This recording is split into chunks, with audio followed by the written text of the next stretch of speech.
ربي الفلق من شر ما خلق ومن شر غاسق إذا وقب من شر الوسواس الخناس.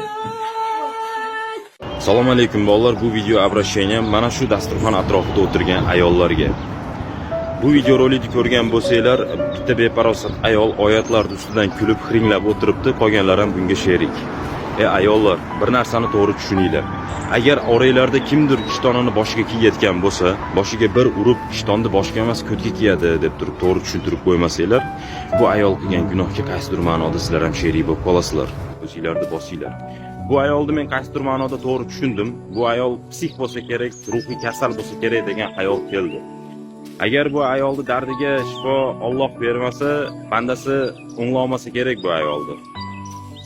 Lekin qaysidir ma'noda mana shunaqangi videolar, mana shunaqangi ibanoti insonlar chiqayotgani ham yaxshi. Sababi oxirat yaqinmikin degan xayol ham kelib qoladi.